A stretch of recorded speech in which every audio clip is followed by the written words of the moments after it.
अब यह स्टिकियोमेट्री पर फाइनल लास्ट वीडियो लेक्चर है, स्टिकियोमेट्री थर्ड। इसका कोड है SBCC8C। अब इस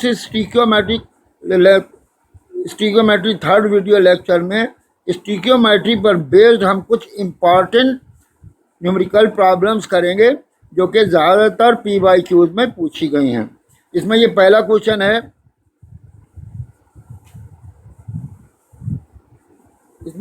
क्वेश्चन है, what mass of CO2 gas will be produced by heating 20 grams of 20% pure limestone sample। इस क्वेश्चन में ये पूछा गया है कि 20% प्योर लाइम सैंपल के 20 ग्राम को हीट करने पर कितना मास कार्बन डाइऑक्साइड गैस का निकलेगा। ये क्वेश्चन नीट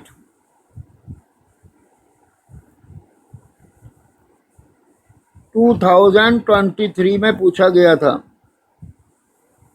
अब इस क्वेश्चन को हम सॉल्व करेंगे। हमें सबसे पहले ये देखना है कि 20% प्योर लाइमस्टोन सैंपल का मतलब क्या है।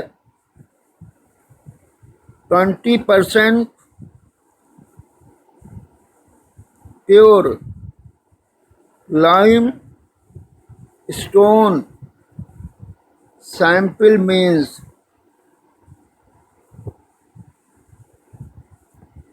इसका मतलब ये है कि अगर सैंपल में 100 ग्राम कैल्शियम कार्बोनेट है, सैंपल का वेट 100 ग्राम है, तो इसमें कैल्शियम कार्बोनेट जो है वो प्योर कैल्शियम कार्बोनेट वो 20 ग्राम है। इन 100 grams of sample of CaCO3 20 gram is pure CaCO3। इसका ये मतलब हुआ। तो हमें हमारे वेट CaCO3 का कितना दे रखा है, 20 ग्राम दे रखा है कैल्शियम कार्बोनेट का वेट। तो हम ये देखेंगे कि कैल्शियम कार्बोनेट के 20 ग्राम सैंपल में कितने ग्राम प्योर कैल्शियम कार्बोनेट है, यूनिटरी मेथड का यूज़ करते हुए इस तरीके से। इन 100 grams of sample pure CaCO3 is equal to 20 grams। तो फिर एक में कितनी होगी,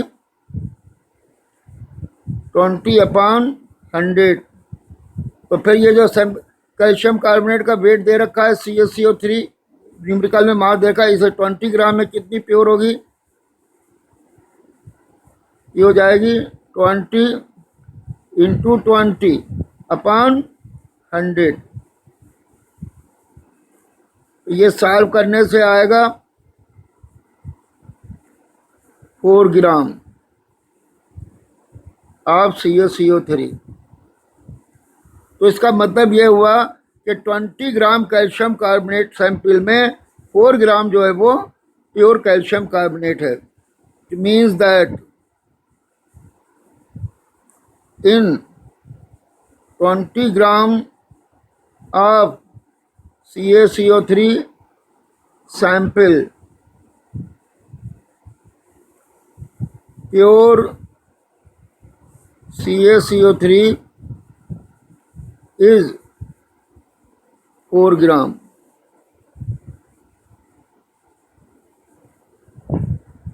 अब यूनिटरी मेथड्स, अब हम लिखेंगे कैल्शियम कार्बोनेट की हीटिंग की रिएक्शन की स्टिकियोमेट्रिक इक्वेशन। ये स्टिकियोमेट्रिक इक्वेशन हो गई, CaCO3 giving you CaO + CO2। यहाँ रिएक्टेंट CaCO3 है और प्रोडक्ट CO2 है। यहाँ रिएक्टेंट का CaCO3 का 1 मोल है और प्रोडक्ट CO2 का भी 1 मोल है। अब क्योंकि यहाँ पर रिएक्टेंट जो है वो ग्राम में इन टर्म्स ऑफ मास दे रखा है, यानी यहाँ पर इन टर्म्स ऑफ मास दे रखा है। तो ये इस स्टीकोमेट्रिक इक्वेशन में कैल्शियम कार्बोनेट रिएक्टेंट को भी इन टर्म्स ऑफ मास लिखेंगे। अब यहाँ इसका 1 मोल है, तो किसी भी सब्सटेंस के 1 मोल का जो मास होता है उसका मॉलिक्यूलर मास होता है ग्राम में। तो कैल्शियम कार्बोनेट का मॉलिक्यूलर मास 1 है और ये 100 और ये 1 मोल है, तो ये हो गया 100 ग्राम। इसी तरीके से यहाँ CO2 का भी 1 मोल है, तो इसका भी मॉलिक्यूलर मास हो जाए, इसका भी यहाँ पे 1 मोल का मास हो जाएगा, इसका कैल्शियम कार्बोनेट का मॉलिक्यूलर मास ग्राम में, ये हो जाएगा 44 ग्राम। अब हम यूनिटरी मेथड से निकालेंगे कि जब 100 ग्राम कैल्शियम कार्बोनेट से हमको मिलते हैं 44 ग्राम, तो एक से कितना, और ये 4 ग्राम जो प्योर निकली थी कैल्शियम कार्बोनेट, उससे हमें कैल्शियम कार्बन डाइऑक्साइड कितनी मिलेगी, वही हमारा आंसर हो जाएगा। Stoichiometric equation.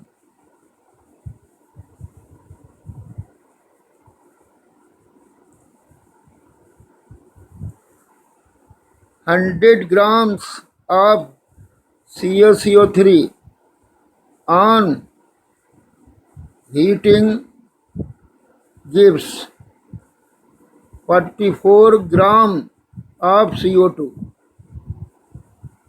तो फिर एक से कितना, 44/100, तो फिर ये जो प्योर कैल्शियम कार्बोनेट आई है सैंपल में 4 ग्राम, तो 4 ग्राम से कितना होगा,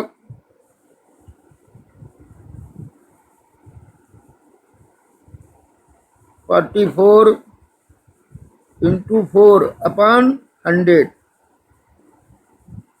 4/100 ये हो गया 4 4 16, 4 4 16 and 17, 176/100, और ये हो जाएगा 1.76 ग्राम। तो यहाँ पर आंसर हो जाएगा 20 ग्राम ऑफ limestone sample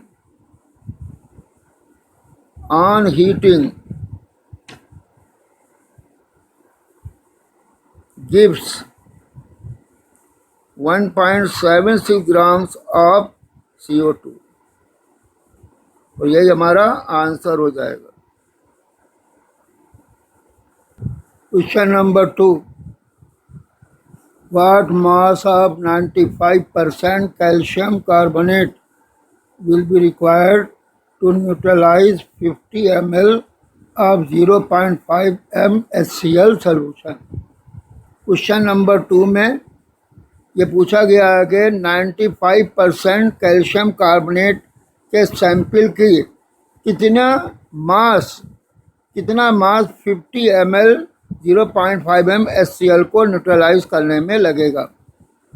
अब हम इस क्वेश्चन को सॉल्व करेंगे। सबसे पहले हम यहाँ पर 50 ml 0.5 m HCl के नंबर ऑफ मोल्स निकालेंगे। Number of moles of HCl, और ये होते हैं मोलैरिटी इंटू वॉल्यूम। वॉल्यूम हमेशा लीटर में होता है, तो यहाँ मोलैरिटी कितनी दे रखी है 0.5 m, और वॉल्यूम है यहाँ 50 ml, तो इसको लीटर में चेंज करने के लिए 1000 से हमें डिवाइड करना पड़ेगा।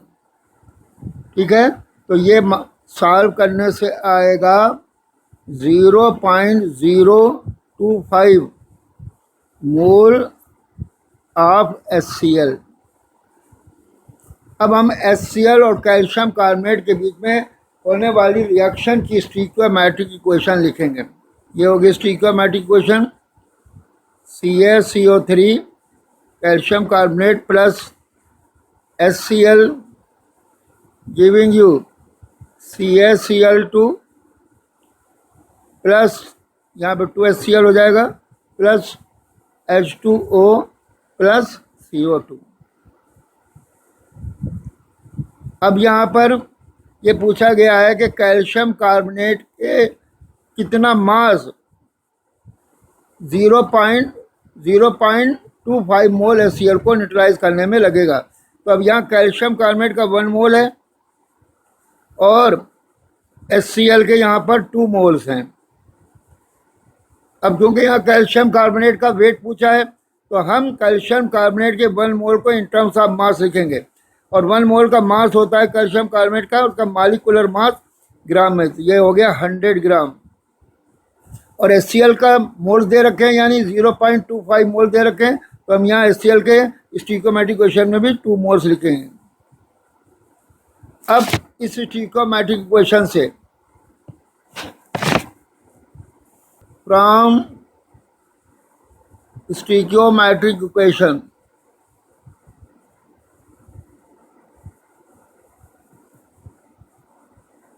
स्टीकियोमेट्रिक इक्वेशन से हमें ये पता चल रहा है कि 100 ग्राम कैल्शियम कार्बोनेट के रिक्वायर हो रहे हैं 2 मोल HCl को न्यूट्रलाइज करने के लिए। तो 2 न्यूट्रलाइज्ड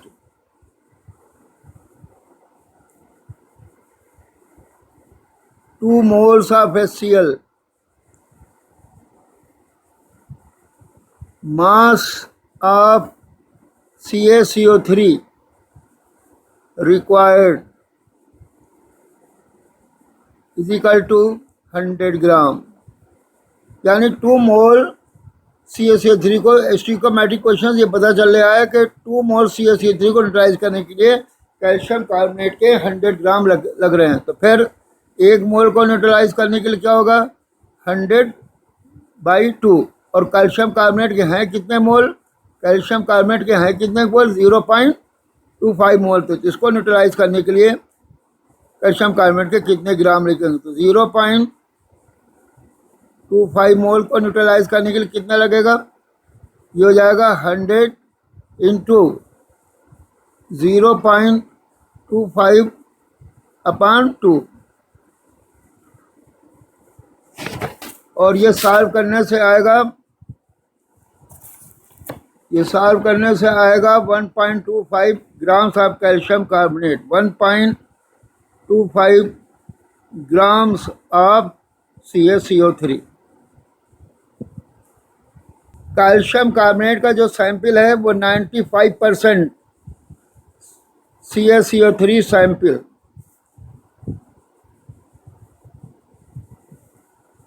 तो इन कैल्शियम कार्बोनेट के 95% CaCO3 सैंपल में अगर 95% प्योर CaCO3 है तो सैंपल का मास का होगा 100 gram. If 95 gram CaCO3 is pure, mass of sample is equal to 100 ग्राम। अगर कैल्शियम कार्बोनेट के 95% सैंपल में कैल्शियम कार्बोनेट प्योर 95 ग्राम है तो सैंपल का मास कितना होगा, 100 ग्राम है।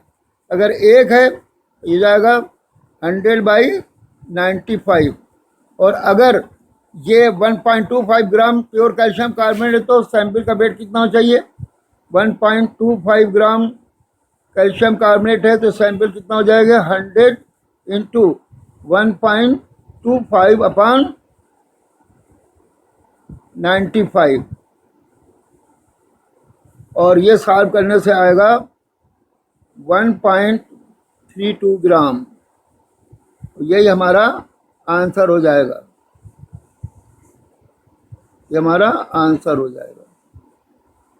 Numerical 4 0.25 moles of NH3 are obtained when N2 is reacting with 0.5 moles of H2.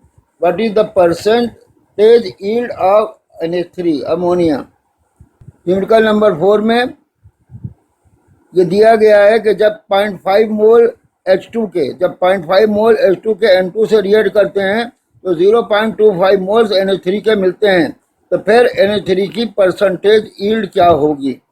अब हम इस क्वेश्चन को सॉल्व करेंगे।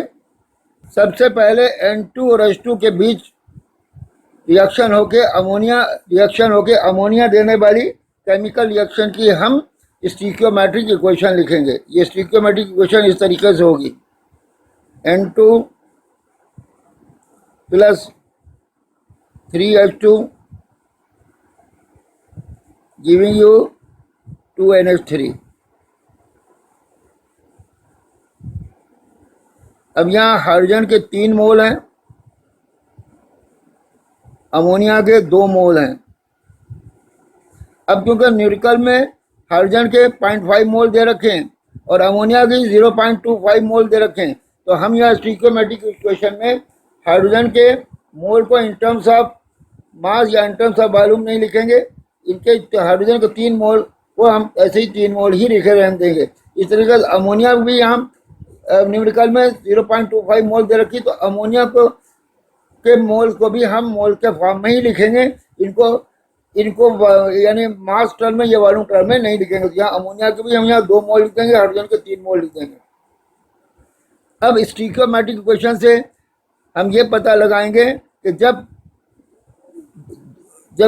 3 मोल हाइड्रोजन के रिएक्ट करते हैं तो हमें 2 मोल अमोनिया मिलती है। तो जब 0.5 मोल रिएक्ट करेंगे तो कितनी हमें अमोनिया मिलेगी, कितनी अमोनिया की यील्ड होगी। ये हमारी अमोनिया की यील्ड की कैलकुलेटेड वैल्यू होगी। और ऑब्जर्व्ड वैल्यू यहाँ पहले से ये दे रखी है न्यूमेरिकल में 0.25 मोल। तो जब कैलकुलेटेड वैल्यू ऑब्जर्व्ड वैल्यू हमको मिल जाएगी तो हम एक डायरेक्ट फार्मूला यूज करते हुए परसेंटेज निकाल लेंगे इस तरीके से। फ्रॉम स्टिकियोमेट्रिक इक्वेशन,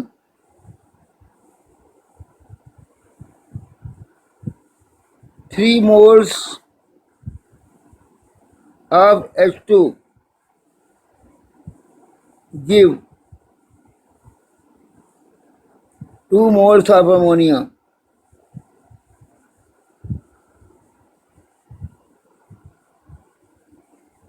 तो यूनिटरी मेथड से 1 मोल कितने देगा, 2/3।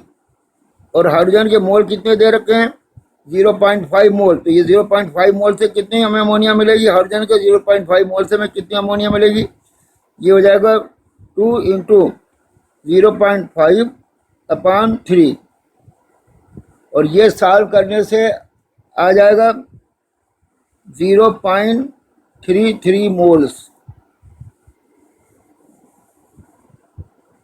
Of NH3।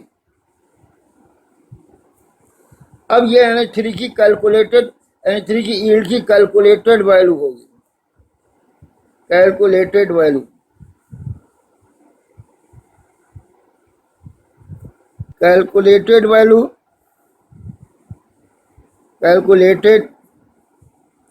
Value of yield of NH3 कितनी हो गई, 0.33 मोल्स, 0.33 मोल्स। और ऑब्जर्व वैल्यू न्यूमेरिकल में दे रखी है, न्यूमेरिकल में ऑब्जर्व वैल्यू ये दे रखी है 0.25 मोल्स ऑफ अमोनिया जो है वो ऑब्जर्व वैल्यू है अमोनिया के यील्ड की। तो हम यहाँ लिख देंगे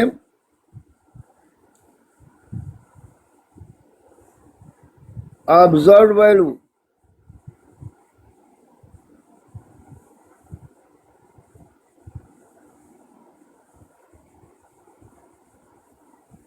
of yield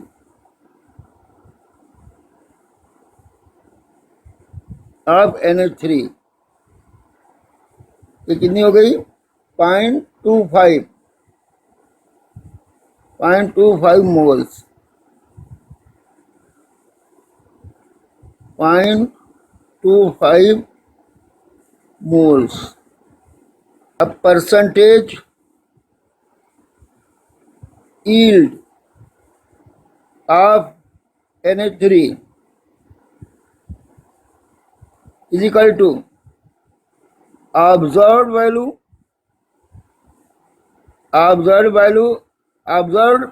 value of yield of NH3 upon calculated value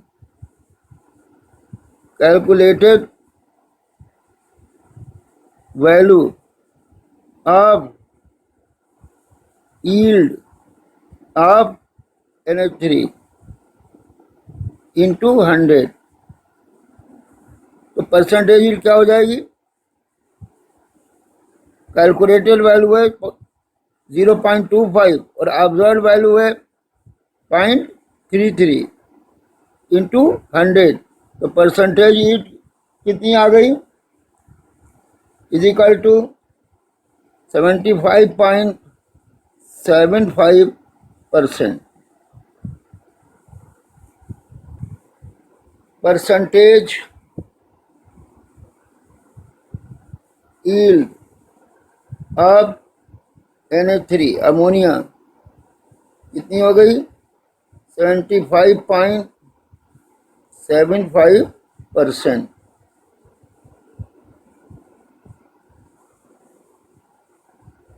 और यही हमारा आंसर हो जाएगा। Numerical 5, what number of moles of methane will be required to produce 11 grams of CO2 after complete combustion?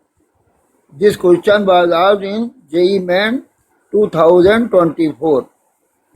Numerical 5 में ये पूछा गया है कि मीथेन के कंप्लीट कंबशन से हमें 11 ग्राम कार्बन डाइऑक्साइड निकलती है। तो ये मीथेन के कितने मोल से 11 ग्राम कार्बन डाइऑक्साइड निकलेगी अगर मीथेन का by air of oxygen of air complete combustion किया जाए? ये क्वेश्चन जेई मेन 2024 में पूछा गया था। अब इस क्वेश्चन को हम सॉल्व करेंगे। सबसे पहले हम यहाँ मीथेन की कंबशन की रिएक्शन की स्टिकियोमेट्रिक इक्वेशन लिखेंगे। तो ये इस तरीके से होगी, CH4 plus O2 air giving you CO2 plus 2H2O। अब यहाँ पर चार 2 O हैं और 2 O यहाँ पर एक ही हो जिसको 2O2 कर दिया। अब ये बैलेंस स्टिकियोमेट्रिक इक्वेशन हो गई कंबशन ऑफ मीथेन की। अब यहाँ मीथेन के कितने मोल्स हैं? 1 मोल। और कार्बन डाइऑक्साइड के कितने मोल हैं? 1 मोल। अब मीथेन के यहाँ पर मोल्स पूछे जा रहे हैं, तो न्यूमेरिकल में मीथेन के मोल पूछे जा रहे हैं, तो हम यहाँ पे स्टिकियोमेट्रिक इक्वेशन में भी इथेन के मोल ही रखेंगे। इनको इन टर्म्स ऑफ मास या इन टर्म्स ऑफ वॉल्यूम नहीं लेंगे। लेकिन कार्बन डाइऑक्साइड के यहाँ पर 11 ग्राम दिए जा रहे हैं, तो हमें कार्बन डाइऑक्साइड के 1 मोल को उस स्टिकियोमेट्रिक इक्वेशन में कार्बन डाइऑक्साइड के 1 मोल को हमें in terms of mass represent करना पड़ेगा। और 1 मोल का मास क्या होता है? कार्बन डाइऑक्साइड के 1 मोल का मास क्या होगा? उसका मॉलिक्यूलर मास होगा ग्राम में, यानी कितने होंगे? ये 44 gram. From stoichiometric equation, from stoichiometric equation, stoichiometric equation से हमें यह पता चल रहा है कि 44 ग्राम कार्बन डाइऑक्साइड के हमको मिल रहे हैं 1 मोल मीथेन से। 44 grams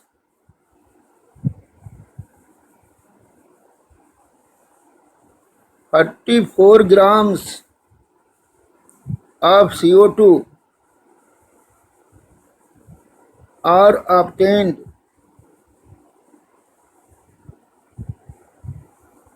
from 1 mole of CO2। तो फिर यूनिटरी मेथड से 1 ग्राम को ऑक्सीडाइज करने में कितने मिलेंगे? 1/44। अब कितने दे रखे हैं? न्यूमेरिकल में कार्बन डाइऑक्साइड के हमको 11 ग्राम मिल रहे हैं। तो 11 ग्राम कार्बन डाइऑक्साइड के पाने के लिए मीथेन के कितने मोल्स को हमें ऑक्सीडाइज करना पड़ेगा by the oxygen of air, यानी कितने मीथेन के कितने मोल का कंबशन होगा। तो 11 ग्राम का CO2 निकालनी है, तो 11 ग्राम CO2 निकालने के लिए मीथेन के कितने मोल का कंबशन होगा? ये हो गया 1 × 11/44। ये हो गया 1/4 इज इक्वल टू, ये हो गया 0.25 मोल्स ऑफ मीथेन, और हमारा यही आंसर हो जाएगा। Numerical number 6, the combustion of glucose C6H12O6 produces CO2 and water. What amount of oxygen in gram will be required for complete combustion of 900 grams of glucose? This question was asked in JEE Main 2024. Numerical 6 में ये बताया गया है कि glucose combustion पर carbon dioxide और water produce करता है। तो यहाँ ये पूछा जा रहा है कि अगर 900 ग्राम ग्लूकोज का कंप्लीट कंबशन किया जाए तो कितने ग्राम ऑक्सीजन चाहिए होगी, इसके कंबशन में कितने ग्राम ऑक्सीजन चाहिए होगी। तो ये भी स्टिक्योमेट्रिक कैलकुलेशन से लगेगा, जैसे कि क्वेश्चन नंबर हमने 5 किया था उसी तरीके यह भी लगेगा। और ये आपकी प्रैक्टिस के लिए, या आप लोग खुद इसको ट्राई करिए। इसका आंसर है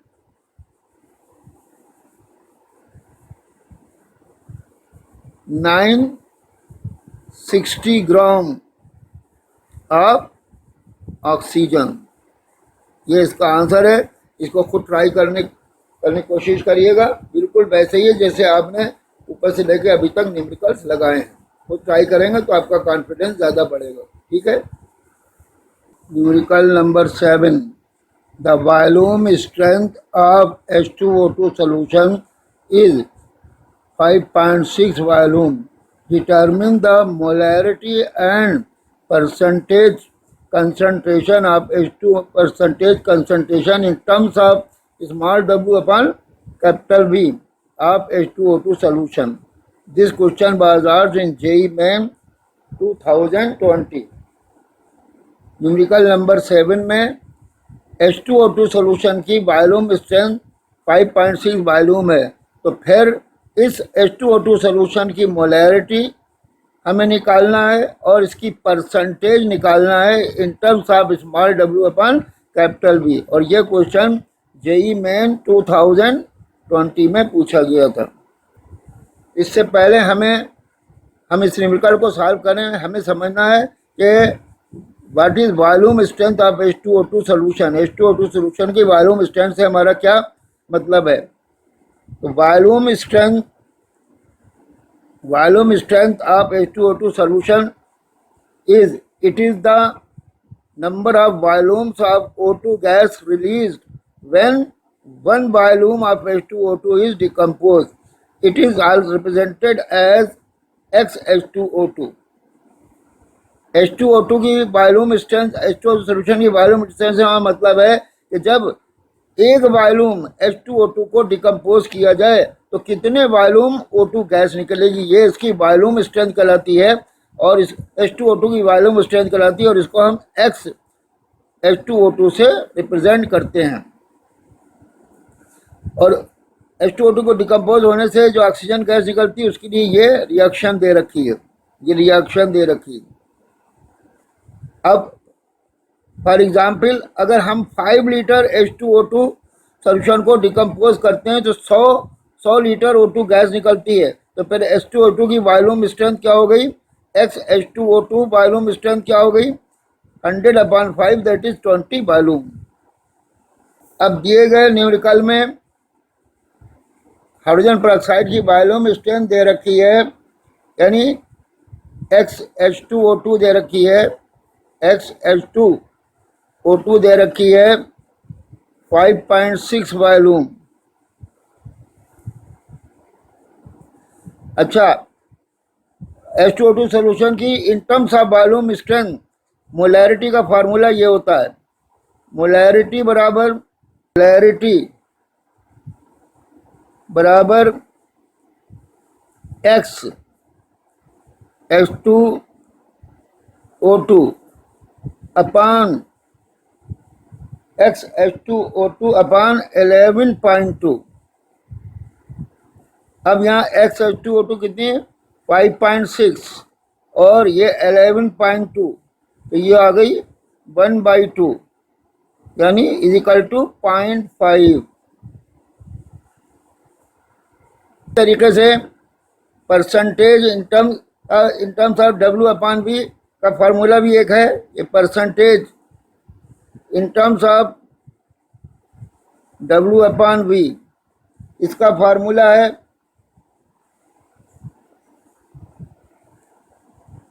XH2O2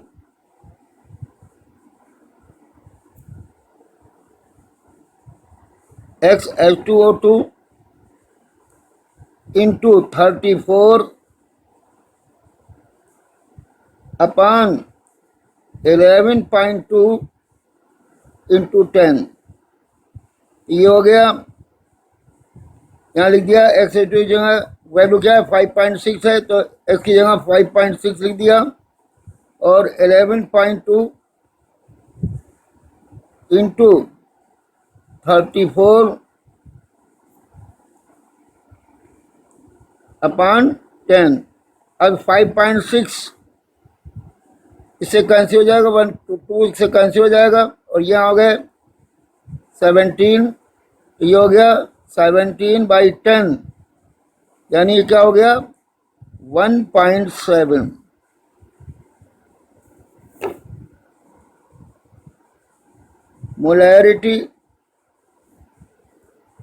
molarity of H2O2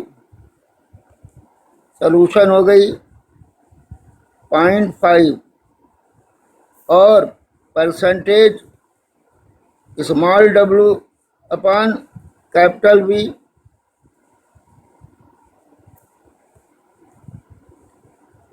small w upon capital V हो गई ऑफ H2O2 सॉल्यूशन।